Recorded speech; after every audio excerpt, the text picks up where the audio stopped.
It's past versus present in this look at the Samsung Galaxy Note 4 and its predecessor, the Galaxy Note 3.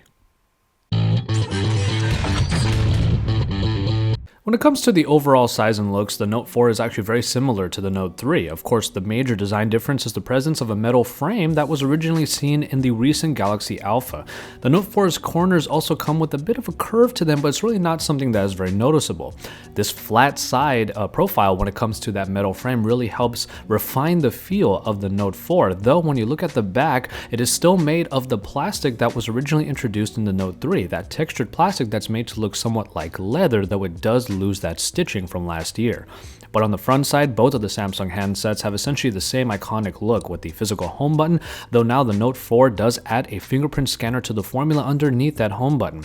The Note 4's front also features what Samsung does refer to as 2.5D glass, which basically just means the edges of the protective glass are a bit rounded for a better look.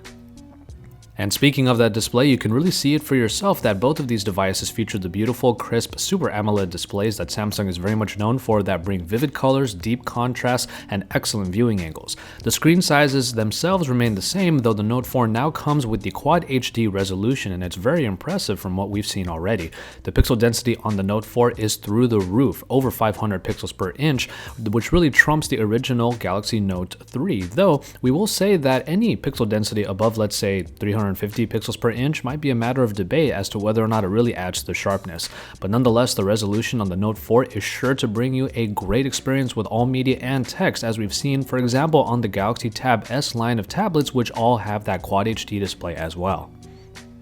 Once you get underneath the surface, you can bet that the updates needed for the Galaxy Note 4 are definitely here, as we are going to get the two versions, one that is powered by a Snapdragon 805 processor and the other by Samsung's new Exynos octa-core processor as well. The two processors are going to be the best on the market right now, as we're going to get even the best GPUs underneath as well for all of the gaming pleasure that you might be needing. Now, both of these versions feature 4GB of RAM, which should further help with multitasking, which has been given a big boost in the Galaxy Note 4. But even if it's only 1 year old by now, the Note 3 is still very respectable in its package with 3GB of RAM and a powerful Snapdragon 800 or Exynos processor of its own.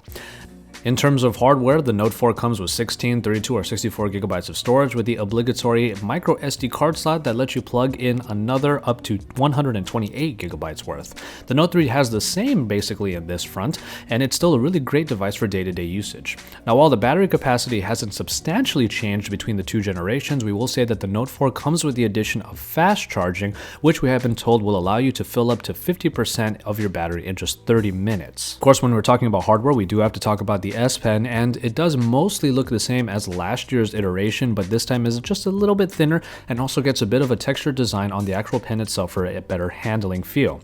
After that, the actual touch sensitivity of the S Pen has been improved, which paved the way for a couple of new pens inside of the S Note application, the calligraphy and the fountain pen, for you to truly customize the type of strokes that you have when you're handwriting your notes.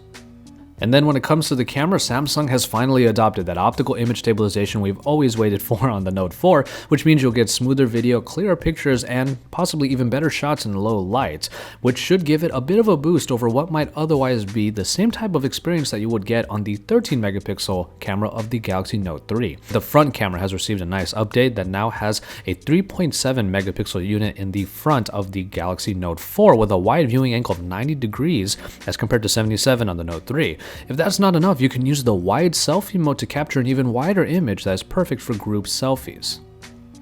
And finally, we take a look at the software, where we see that the Galaxy Note 4 has been given that aesthetic upgrade that the Galaxy S5 had, which does put it over the top in terms of looks when you compare it to the original Note 3. But we also have a lot of enhancements when it comes to the features, which include the Smart Select, which lets you copy content from different sources and collect it in one place to be used later in a number of different ways. But we also have the updated multitasking features on the Note 4, in which from the recent app screen, you see these cards here where you have a little button where you can launch the multi-window mode automatically, and from there you can actually move in and out of the multi-window mode and a floating app mode seamlessly to make the multitasking experience even easier for you.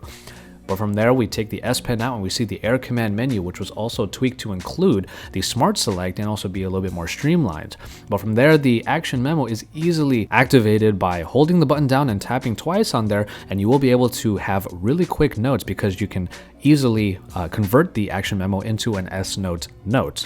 Now, one other feature is the selective voice recording mode, which takes advantage of the extra mic on the Note 3, 2 on the bottom and 1 on the top at this point, which lets you record sound that comes from, let's say, the front and back of the phone only, and can detect up to 8 different voices that you can turn on and off in your audio.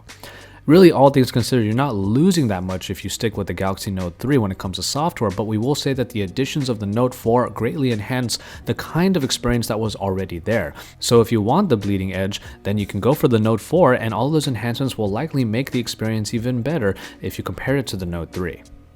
And so there you have it for this quick look at the Galaxy Note 4 versus the Galaxy Note 3. Like we said in the Galaxy Note 4 first look, it is basically an improvement across the board from the Galaxy Note 3. Though we will say that the experience might largely be the same, it has just added those little enhancements that might put it over the top for a lot of you out there. We definitely love the design, and all of the software enhancements within just make life a little bit easier, even if many of those features were already available in the Note 3. So keep it tuned to Android Authority for all of the best coverage of the Galaxy Note 4 here at the Samsung Live event in Berlin for IFA 2014.